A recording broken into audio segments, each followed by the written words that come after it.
Assalamualaikum warahmatullahi wabarakatuh. Bertemu kembali dengan mata kuliah Bahasa Indonesia.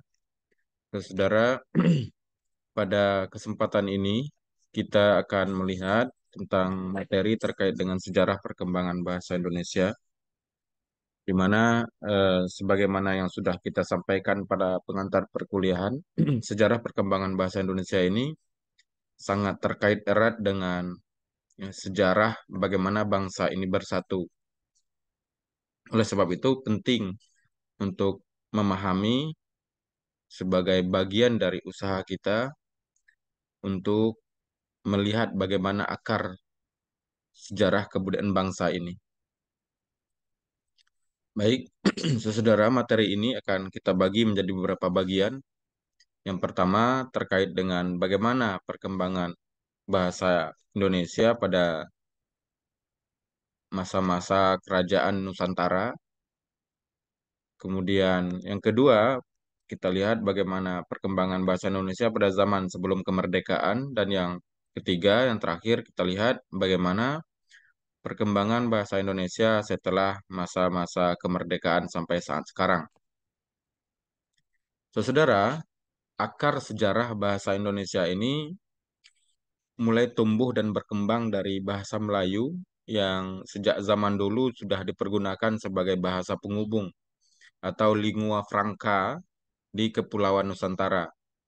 Bukan hanya di Nusantara seperti Indonesia yang kita kenal sekarang, tapi juga sudah sampai menjadi bahasa penghubung atau lingua franca hampir di seluruh Asia Tenggara.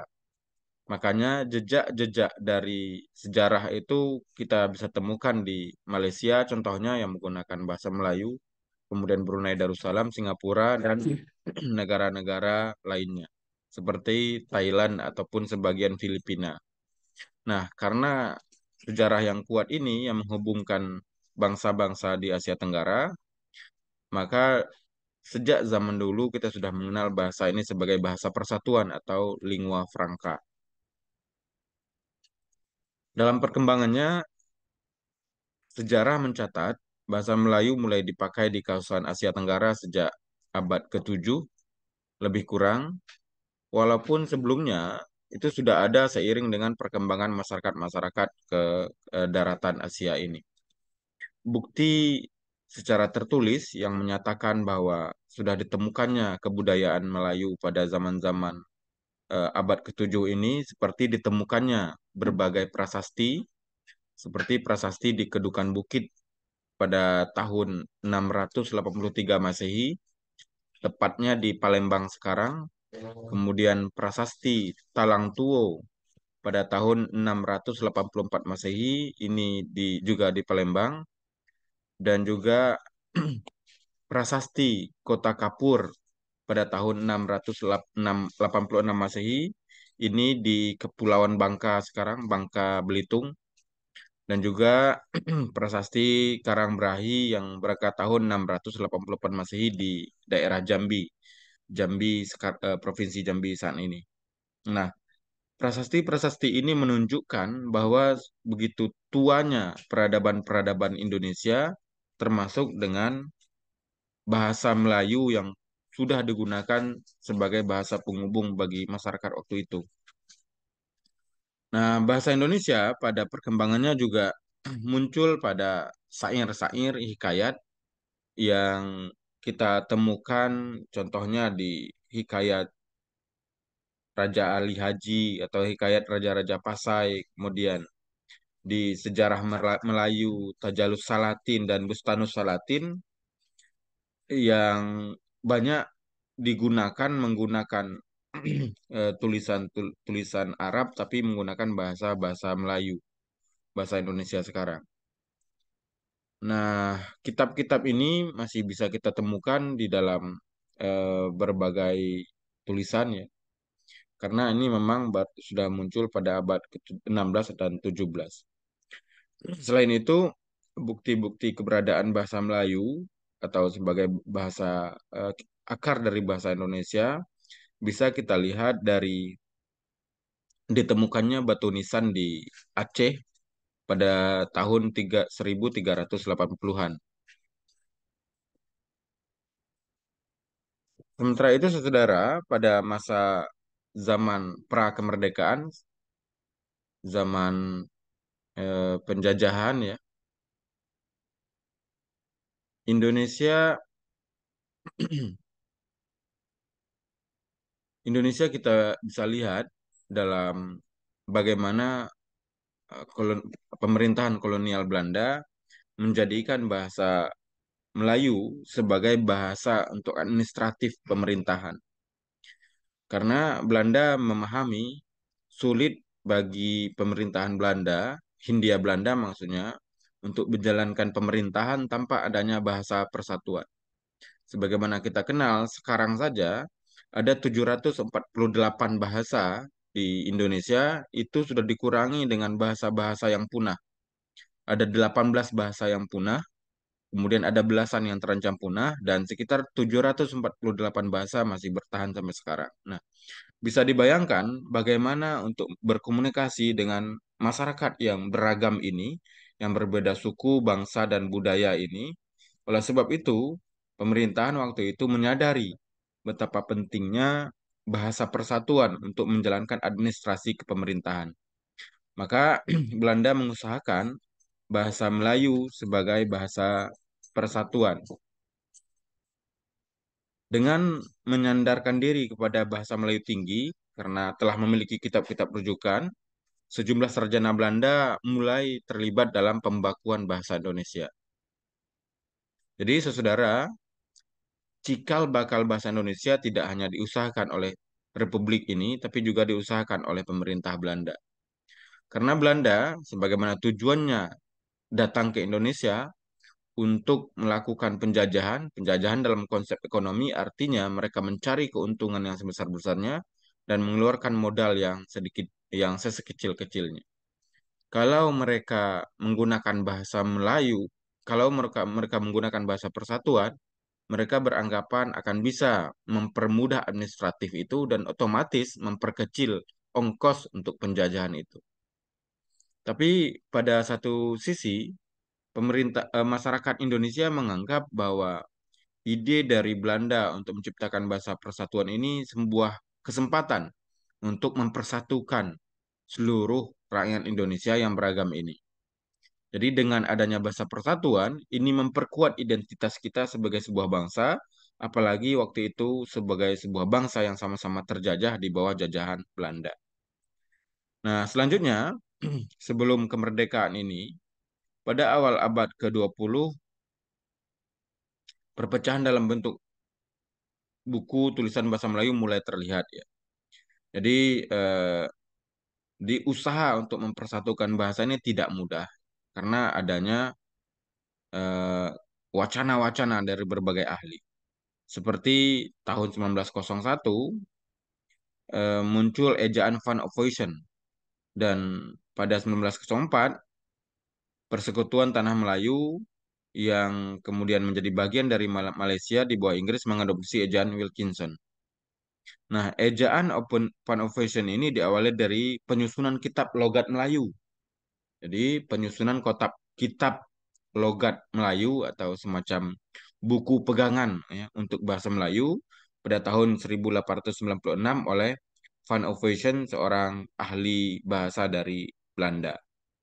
Nah, ahli bahasa dari Belanda ini dibantu oleh dua orang pribumi, yaitu Nawawi Sultan Makmur dan Muhammad Taib Sultan Ibrahim. Dua ahli ini merupakan masyarakat Minangkabau yang dia menuntut ilmu di Quick School ya, sekolah raja di Bukit Tinggi. Kemudian dia menjadi guru bahasa Melayu di Kabupaten Agam sekarang, dan selanjutnya dia juga menjadi ahli ya untuk menyusun ejaan Van Ophuijsen ini, yaitu Nawawi Sultan Makmur dan Muhammad Taib Sultan Ibrahim. Nah, selanjutnya dalam perkembangan selanjutnya, sejarah bahasa Belanda ini tidak terlepas dari hadirnya Komisi Bacaan Rakyat ya, yang kemudian menjadi cikal bakal dari Balai Pustaka. Komisi Bacaan Rakyat merupakan agen-agen yang yang berupaya menyebarluaskan bahasa Melayu pasar ini menjadi bahasa Indonesia. Ingat, cikal bahasa Melayu di Indonesia, cikal bakal bahasa Indonesia bukan bahasa Melayu tinggi seperti di Malaysia ya, ataupun di negara lain. Tapi cikal bakal bahasa Indonesia adalah bahasa Melayu pasar, di mana bahasa Melayu yang digunakan sebagai penghubung yang sudah bercampur dengan bahasa-bahasa Nusantara lainnya, seperti bahasa Jawa, bahasa Minangkabau, dan juga bahasa-bahasa asing seperti bahasa Arab, bahasa Cina, dan bahasa Spanyol, dan seterusnya. Nah, Balai Bahasa ini, Balai Pustaka ini pada 1910 contohnya di bawah pimpinan Ringkes melancarkan program Taman Pustaka dengan membentuk perpustakaan kecil di berbagai sekolah-sekolah pribumi dan beberapa instansi milik pemerintah. Tujuannya itu tadi yaitu untuk menyebarluaskan bahasa Indonesia sebagai upaya untuk menciptakan bahasa persatuan. Pada sementara itu di kalangan masyarakat Indonesia sendiri sudah juga ada wacana-wacana untuk menciptakan bahasa persatuan ini. Maka pada tahun 1908 pada Kongres Pemuda I diwacanakan untuk membentuk bahasa persatuan. Tapi wacana ini gagal ya karena banyaknya muncul perdebatan-perdebatan antar pemuda. Contohnya perdebatan antara Tabrani dengan Muhammad Yamin ya terkait dengan menjadikan bahasa Melayu sebagai bahasa persatuan, tapi ada juga wacana-wacana bahwa jangan bahasa Melayu yang dijadikan bahasa persatuan. Kita harus membentuk identitas sendiri, yaitu muncullah wacana bahwa walaupun waktu itu belum ada Indonesia sebagai sebuah negara, tapi sudah ada wacana untuk membentuk bahasa Indonesia sebagai bahasa persatuan. Inilah semangat kemerdekaan itu yang dimulai dari bahasa. Artinya apa, saudara?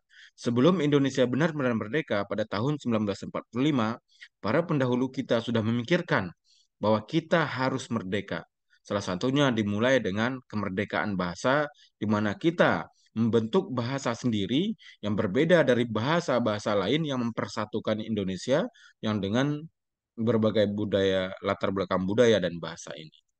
Maka hal ini tidak mudah, saudara.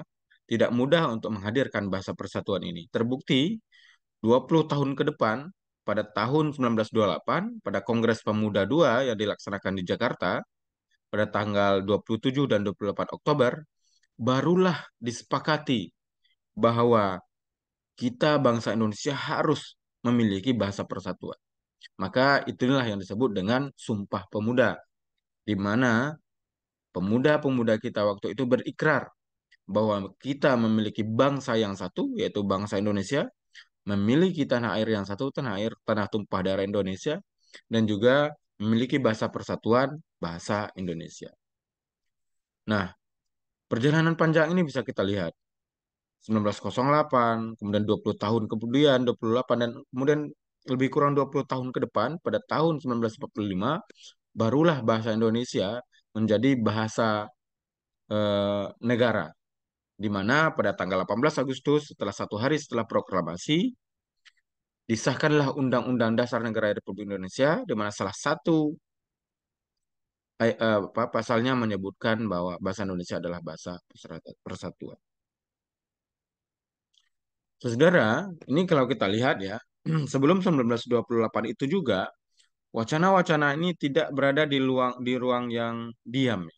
Tapi wacana-wacana ini berkelindan dalam kehidupan bangsa waktu itu. Ada dinamika-dinamika, ada wacana-wacana yang saling bermunculan. Contohnya ya, pada tahun 1926, 10 Januari, Muhammad Tabrani mencetuskan istilah bahasa Indonesia pertama kali dalam artikelnya yang berjudul Kasihan di koran Hindia Baru. Nah, Muhammad Tabrani ini adalah salah seorang ahli yang berjasa menghadirkan nama bahasa Indonesia itu sendiri. 11 Februari 1926, Tabrani menyebutkan pentingnya bahasa Indonesia sebagai bahasa persatuan di esainya yang berjudul Bahasa Indonesia. Nah, kemudian pada kongres pertama yaitu ya, ini 1908 itu sendiri, Tabrani dan Muhammad Yamin ini sudah berdebat bahwa bahasa Melayu atau bahasa Indonesia. Itu tadi yang sudah kita bahas tadi. Maka pada Kongres kedua tercapailah kesepakatan istilah untuk memakai bahasa Indonesia sebagai bahasa persatuan. Artinya saudara itu tadi ya, sebelum Indonesia merdeka sudah ada wacana-wacana besar dari para pendahulu kita untuk memerdekakan Indonesia itu sendiri. Inilah bukti bahwa kemerdekaan kita itu bukan hadiah atau bukan datang begitu saja, tapi diperjuangkan dengan berbagai cara, baik melalui perjuangan kebudayaan, perjuangan bahasa, ataupun perjuangan bersenjata. Nah, ini juga sebelum kemerdekaan itu sendiri sudah dimulai Kongres Bahasa pada 25 sampai 27 Juni 1938 di Surakarta atau Solo sekarang. Nah, Kongres Bahasa pertama ini setidaknya menetapkan bahwa bahasa Indonesia harus menyerap bahasa asing ilmiah gitu ya. Kemudian diperbarui berdasarkan cara pikir baru. Kemudian memiliki gramatika yang disusun kembali, diperbaiki dalam berbagai persurat kabaran atau media, diajarkan menggunakan ejaan internasional ya, yaitu huruf Latin dan seterusnya. Kemudian menjadi bahasa resmi di Dewan Rakyat waktu itu. Nah, keputusan penting lainnya pada Kongres pertama ini adalah mengganti ejaan Van of Vision ya dengan ejaan yang baru ya, kemudian perencanaan pendirian Institut Bahasa Indonesia pada 1938.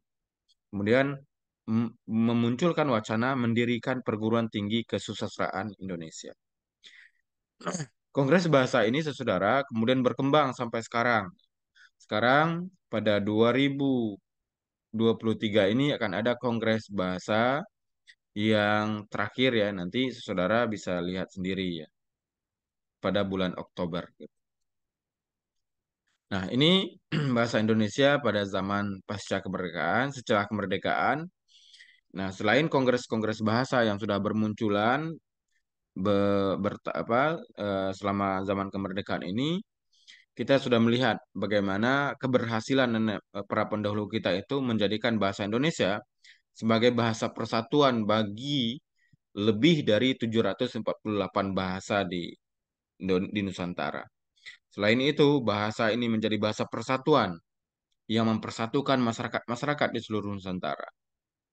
Nah, ini fakta-fakta menarik tentang bahasa Indonesia. Contohnya, sekarang bahasa Indonesia menjadi bahasa peringkat ketiga di Asia setelah Jepang dan Mandarin.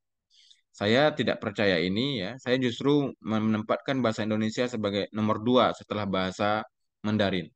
Karena dari sisi jumlah penutur, bahasa Indonesia lebih banyak penuturnya dibandingkan bahasa Jepang gitu ya. Dan kalau kita lihat di tingkat dunia, bahasa Indonesia penuturnya merupakan penutur keempat terbesar di dunia. Nah, setelah India, kemudian Cina dan Amerika gitu. Nah, selanjutnya ada fakta-fakta menarik lainnya. Contohnya, bahasa Indonesia ditetapkan sebagai bahasa resmi kedua di Vietnam. Ya. Artinya negara tetangga kita juga menetapkan bahasa Indonesia sebagai bahasa resmi di negara mereka. Kemudian di Australia bahasa Indonesia menjadi bahasa populer juga karena dipelajari di berbagai perguruan tinggi dan juga berbagai sekolah-sekolah di Australia. Setidaknya di dunia terdapat 72.000 pembelajar bahasa Indonesia di perwakilan-perwakilan di luar negeri. Nah, artinya, saudara, ini merupakan peluang besar bagaimana bahasa Indonesia nanti bisa menjadi bahasa yang dikuasai oleh masyarakat dunia. Menurut Kementerian Luar Negeri, setidaknya ada 52 negara di dunia yang membuka program studi bahasa Indonesia ya. Ada 52 negara yang mempelajari bahasa Indonesia sebagaimana kita mempelajari bahasa Inggris atau bahasa Arab di Indonesia saat ini. Nah, ini tidak dibiarkan begitu saja oleh pemerintah. Pemerintah juga mengusahakan agar bahasa Indonesia ini bisa menjadi bahasa internasional. Setidaknya ada 350 lembaga penyelenggara program BIPA di 41 negara. Ada 355 lembaga bahasa BIPA, yaitu Bahasa Indonesia untuk Penutur Asing. Nah, saudara, ini merupakan bentuk optimisme kita bahwa 2045 nanti ketika 100 tahun Indonesia merdeka, target pengembangan bahasa Indonesia menjadi bahasa Indonesia ini bisa tercapai. Nah, saudara, setidaknya untuk pengantar perkuliahan terkait dengan perkembangan bahasa Indonesia bisa kita lihat seperti secara garis besar seperti ini. Dan saya yakin ada banyak bacaan-bacaan Anda yang bisa memberikan kontribusi untuk pembelajaran kita saat ini. Dari saya cukup sampai di sini. Mohon maaf atas segala kekurangan. Wabillahi taufiq wal hidayah. Assalamualaikum warahmatullahi wabarakatuh.